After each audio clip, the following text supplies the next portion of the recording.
بالله من الشيطان الرجيم. بسم الله الرحمن الرحيم. وما خلقت الجن والإنس إلا ليعبدون. وقال تعالى: بسم الله الرحمن الرحيم. ألف لام را، كتاب أحكمت آياته ثم فصلت من لدن حكيم خبير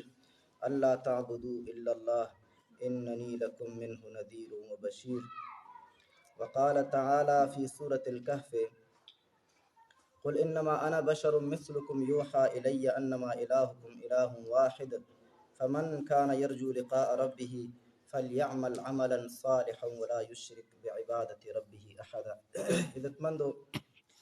منغا دي الشرك مبارك خبر شروع كريوا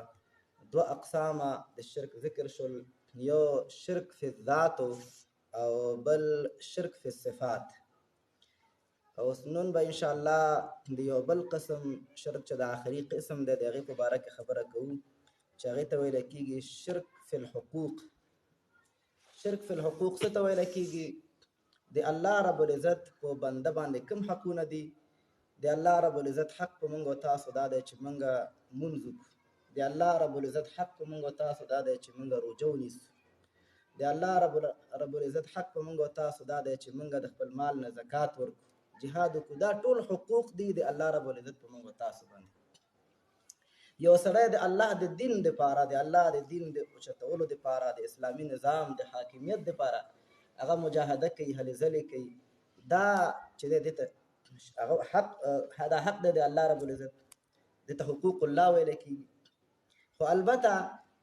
یو ټکه چې د الله ټول حقوق را جمع کړي دي، یو ټکه چې د الله رب العزت څومره حقوق دي دا په هغې کې جمع دي، هغه ته ویل کېږي عبادت. عبادت داسې یو جامع لفظ دی چې مونځ پکې داخل دی، روژه پکې داخل دی، جهاد پکې. دا څومره چې عبادتونه موږ او تاسو له معلوم دي اوس نه دي، دا ټول په دې یو ټکي کې جمع دي. او الله رب العزت د دې په باره کې څه فرمایلی دي؟ سورة الذاریات کې الله فرمایي: وما خلقت الجن والانس الا ليعبدون. الله رب العزت فرمایي چې ما دا پیریان او د انسانان پیدا کړي نه دي مګر یوازې او یوازې د څه دپاره مې پیدا کړي دي؟ زما د بندګۍ دپاره. عبادت دی. دا عبادت هغه شی دی عزتمندو چې موږ او تاسو پیدایش د دې مقصد دپاره شوی دی. دا انسانانو د پیریانو پیدایش د دې مقصد دپاره شوی. دا کائنات الله دې دپاره جوړ کړي. هغه که څوک کوي او که نه کوي، که په صحیح طریقې سره موږ کوو او که نه کوو، خو پیدایش زموږ دې دپاره شوی. نو الله رب العزت په سورة هود کې بیا فرمایي د دغه عبادت په باره کې فرمایي: بسم الله الرحمن الرحیم. الف لام را. الله د دې حروفو په معنا او مقصد ښه پوهېږي. کتاب، دا قرآن کریم داسې یو کتاب دی، احکمت آیاته چې مضبوط کړي شوي دي آیاتونه د دې. یو معنا یې دا دی، احکام مضبوطوالی ته ویل کېږي. یو معنا دا دی احکمت د حکمتونو نه ډک کړي شوي دي آیاتونه د دې. ثم فصلت،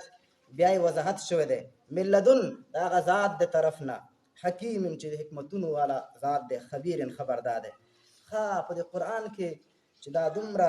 عجیب کتاب دی چې د حکمتونو نه ډک دی، دومره مضبوط کتاب دی، وضاحت یې شوی دی، د الله د طرف نه وضاحت شوی دی. په دې کې کومه موضوع ذکر کېږي؟ الله فرمایي: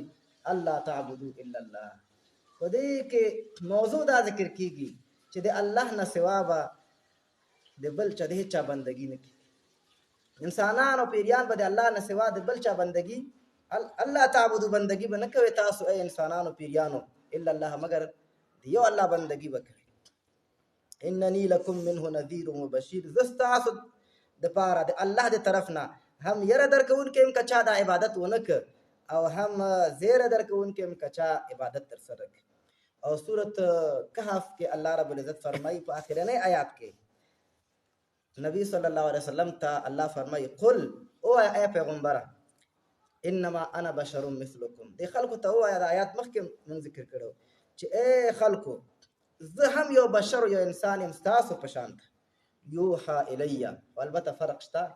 ما ته وحی کېدی شي انما الهکم اله واحد. هغه مرکزي نقطه په وحی کې څه دی؟ مرکزي نقطه د وحی، اصل د وحی کې بیانېږي څه شی؟ بنیادی خبره په هغې کې دا دی چې انما الهکم اله واحد، چې حقدار د بندګۍ ستاسو حقدار دی یو. بیا دو خبر الله ذکر کوي فمن کان یرجو لقاء ربه هر هغه څوک چې د الله د ملاقات امید ساتي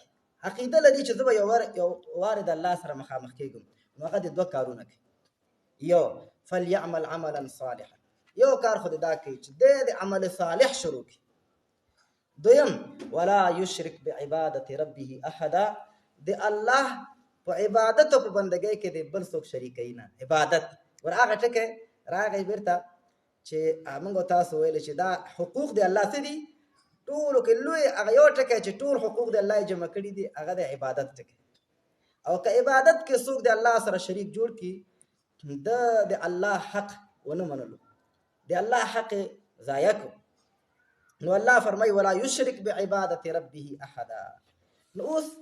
دغه درې آیاتونو کې د مختلفو ځایونو نه موږ تاسو دا لفظ خو پیژندلو چې عبادت دا یو جامع لفظ دی چې ټول اقسام د بندګۍ او ټول حقوق د الله رب العزت په دې کې جمع شوي دي الله آیا دا عبادت وایي څه ته اوس دا عبادت پیژندل پکار دی یو عزتمند زمونږ او ستاسو تصور د بندګۍ دی هر انسان په ذهن کې یو تصور د عبادت او د بندګۍ ځان ته ټاکلی هغې ته بندګي وایي چا خالی منځ او اودس دا دواړه کارونه ټاکلي ځان ته هغه دې ته عبادت او بندګي وایي څوک چې دی ورسره لږ نور څه شیان یو ځای کړي دي نو د زمانې د تېرېدو سره د رسول الله صلی الله علیه وسلم نه وروستو چې څومره دا زمانه تېرېده په امت کې فساد راته او هغه اصلي شکل د دین چې دی هغه خرابېدلو نو د دې په وجه باندې موږ 14مه صدۍ کې واقع شو داسې صدۍ چې عبادت هغه اصلي تصور مولانم هیر شوی دی امین هم هیر شوی دی قاری هم هیر شوی دی انجینر او ډاکټر هم هیر شوی دی چاته دا پته نشته چې اصل عبادت وایي څه بس هر چا په ذهن کې چې کوم تصور د عبادت ځای نیولی دی بس هغې ته د عبادت وایي خو اصل عبادت عزتمندو څه ته وایي عبادت علما فرمایي دا د عبد نه راغستل شوی عبد چې دی په عربی کې غلام ته وایي یو مزدور وي یو غلام وي د دواړو کې د ځمکې اسمان فرق شته مزدور دې ته وایي چې ته سهار راولې یا جماعت کې یا کور کې یا یو ځای کې پې کار کوي نو ورسره خبره کوي چې په 100 روپۍ ورته دیاړي کوي نن هغه درته وایي 300 یا 400 نو هغه در سره کار کوي 4 بجې چې پوره شي دا دې ته دا نشي ویلی چې ته به اوس دلته ما سره نور کار کوي هغه درته وایي چې ګوره تر دې پورې ستا حق و دنه اخوا ته ذرې برابر په ما حق نه لرې ته که هغې ته هر څه وایې نو ته ظالم حسابېږي خلک هم درته وایي چې دا صحیح نه کوي دې ته ویلی کېږي مزدور عبد دې ته نه ویلی کېږي عبد دې ته ویلی کېږي چې ټول په ټوله د مالک وي هغه سره خپل اختیار لري نه هغه چې دی دا ځان دا مال هغه چې څه ګټي دا هر څه د مالک وي 12 بجې شپه چې دا مالک پې غږ وکړي چې پاسه تشناب صفا کړه نو ګوره یو ښه شپه یې پاسه بل دا ده چې داسې یو کار کوي تشناب صفا کړه بیا هم دا غلام ورته نشي ویلی چې دا کار زه نشم کولی عبد اصل کې دې ته ویلی کېږي چې ته د الله رب العزت بندګۍ ته داسې ټول په ټوله تابع شي دغه بندګي عزتمندو دغه تصور د بندګي نن چېرته چې ټول په ټوله انسان خپل ځان الله رب العزت دا وروستو انشاءالله تفصیل کې د دې ووایو چې الله رب العزت جزئی عبادت د چا نه قبلوي چې دا یو خبره خو منمه صحیح ده پروا نه کوي خو دا بله خیر ده نه کېږي کلی دی خلک دي پلانکی دی خپلوان دي خفه کېږي داسې عبادت د الله په نس باندې دا معتبر نه دی دا عبادت الله رب العزت سره قبلوي نه عبادت څه ته ویلی کېږي عبدیت نه راغستل شوی ده چې ټول په ټوله انسان الله ته ځان ورکړي چې الله ته څه غواړې ستاسو حکم وي زه به د هغې تابع یم عزتمندو الله رب العزت دې موږ تاسو داسې جوړ کړي شیخ سعدي رحمت الله علیه ډېر ناشنا د عبادت په باره کې یو شعر ویلی دی سعدي شیرازي دا د شیراز علاقې یو شاعر تیر شوی دی هغه فرمایي زندگی آمد براه بندگی زندگی بے بندگی شرمندگی هغه وایي چې زندگی چې الله رب العزت موږ ته راکړی اصل کې د دغه صورت زاریات آیات تفسیر شیخ سعدي صاحب کړی دی په اشعارو کې کړی دی هغه وایي زندگی آمد براه بندگی دا زندگی چې راغلی د څه دپاره چې موږ د الله بندگي وکړو موږ ته چې الله دا زندگی راکړی دې دپاره چې د الله بندگي به پکې نه کوو او که یو انسان را لګېږي د الله بندگی نه کوي نو زندگی بے بندگی شرمندگی دا شرمندگی او ذلت دی دا رسوایی دی د دې وجې نه عزتمندو چې نن د مسلمان په حال باندې موږ تاسو سوچ وکړو څومره ذلت سره مسلمانان مخامخ نو دا څه وجه ده دا اصل کې موږ د الله عبادت او بندگی دا پرېښې ده بندگی چا یوازې مانځه ته ویلي چا یوازې روژې نیولو ته وایي چا یوازې داسې یو نور څه چې ځان له ټاکلي هغې ته بندګي ویلی دی په هغې ځان زړه ته تسلي ورکړی ده چې شکر دی فلانکې کار کومه که نه بس نو بندګي چې دی سادي صاحب فرمایي چې نه دا ژوند تا ته الله د بندګۍ دپاره درکړی دی او که بندګي نه کوې دا شرمندګي دی دا ذلت دی دا رسوایي ده نو عزتمندو نو الله رب العزت حقوقو کې لوی حق چې دی هغه حق چې هغه ټکی چې هغه ټول حقوق دی الله پکې جمع کړي وو هغه څه دی هغه عبادت دی البته علما فرمایي چې عبادت څه ته ویل کېږي یوازې تابعداري دا خو یو جز شو د عبادت چې ته به ځان ټول په ټول الله ته ورکوې خو یوازې په دې هم کار نه کېږي بلکې یو بل جز چې کله ورسره دې سره یو ځای کې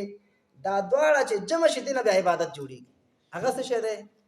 هغه دې ته ویل کېږي چې یو انسان بې انتها محبت د الله سره ولري کله کله یو انسان د چا خبره مني خو مجبوره یي کله د پلار خبره ومني کله یو بل چا خبره ومني زمونږ ملک امریکایانو کافرانو اشغال کړی و ډېر قوانین د هغوی مونږ منله زمونږ خلاصی نو د هغې نه چې نه مو وی منلی خو ډېر مسلمانان داسې وو چې نفرت یې ورسره خو مجبوری نه محکمه د هغوی و قضا د هغوی وه او کسان پرې مقرر کړي وو خو مونږ اساسو مجبوری نه دا منلو خو نه عبادت څه ته ویلی کېږي چې ته د الله رب العزت اطاعت خو وکړې خبره خو ومنې دا خبره به ته د زړه په محبت سره منې انتهایی محبت چې اونی دې نه عبادت نه جوړېږي اگر که د الله هر خبره ته منې خو محبت د الله سره نه وي دا ډېر ناشنا خبرې دي عزتمندو بس الله رب العزت دې موږ ته توفیق راکړي نو عبادت دا اطاعت جمع محبت مساوي دې نه عبادت جوړېږي چې ته اطاعت یعنی د الله خبره منل دې سره سره الله سره محبت دې وي دا کار ته د الله د مینې نه کوي نو بیا دې عبادت جوړېږي او که دا شی نه وي نو دا بیا هم عبادت الله رب العزت د مؤمنانو په باره کې په سورة بقره کې فرمایي والذین آمنوا اشد حبا لله کوم خلک چې مؤمنان دي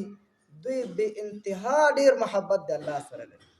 الله د دې درجې ته موږ تاسو ورسوي چې الله سره مینه پیدا شي نو علما فرمایي دا د انسان یو دا ظاهري بدن دی یو په انسان کې دننه روح دی د انسان کې دننه اصل کې دا روح دی دا بدن دا روح چې د انسان نه جدا شي دا بدن بیا خلک کور کې نه ایساروي نن نه سبا ته خلک نه ایساروي وایي بیا خرابېږي دا مړ بیا وایي چې زر زر مقبرې ته ورسه نو دغه اطاعت د الله خبره منل علما فرمایي دا داسې مثال لري لکه د انسان ظاهري بدن او په دې کې چې کوم محبت دی دا داسې دی لکه روح نو که ته عبادت کوي د الله خو د الله سره د مینه نه وي نو دا هغه جسد دی چې روح پکې نشته نو د الله مینه دومره ډېر ضروري دی نو دغه دواړه چې کله یو ځای شي بیا دې نه جوړېږي محبت د دې وجې نه یو غټه کې توحید فی العبادت دی بل دی شرک فی العبادت توحید فی العبادت دا معنی د الله په بندګۍ کې څوک نه شریکول د الله سره شرک فی العبادت معنی د الله سره شریک جوړول د دې بیا 15 افراد دي یو دا دی چې توحید فی الاطاعت اطاعت خبره منلو ته ویل کېږي شرک فی الاطاعت دویم توحید فی المحبت شرک فی المحبت په محبت کې د الله سره شریک جوړول او توحید معنی شریک نه جوړول بل دی هغه رسومات د بندګۍ چې کم دي لکه الله ته ودرېدل لاس په نامه باندې داسې کېښودل الله ته رکوع کول الله ته سجده کول الله ته دغه مراسم د عبودیت درېیمه خبره دا ده څلورمه خبره دا ده چې توحید فی الدعا او شرک فی الدعا ما په غوښتلو کې د الله نه یوازې د الله نه غوښتل دا توحید فی الدعا شوه که د بل چا نه سړی غواړي دې ته ویل کېږي شرک فی الدعا بیا آخره خبره هغه توحید فی الاخلاص دا معنی چې یو سړی هر څه کوي د الله د رضا دپاره کوي او شرک فی الاخلاص چې یو سړی په دې عبادت کې په دې بندګۍ کې د بل د الله د اخلاص نفي شي د الله نه سوا د بل چا مد نظر بل څوک مد نظر ونیول شي نديت ولكيجي الشرك في الإخلاص ندا بين خبر إن شاء الله دا برا روانو جموكي بيانو شيء توحيد في العبادات أغدا كده بعد غير دا بين أفراد دي شيء توحيد في الإطاعة توحيد في المحبة توحيد كده أمراسم دو عبودية دي توحيد في الدعاء أو التوحيد في الإخلاص الله دي عمل قول التوفيق راكي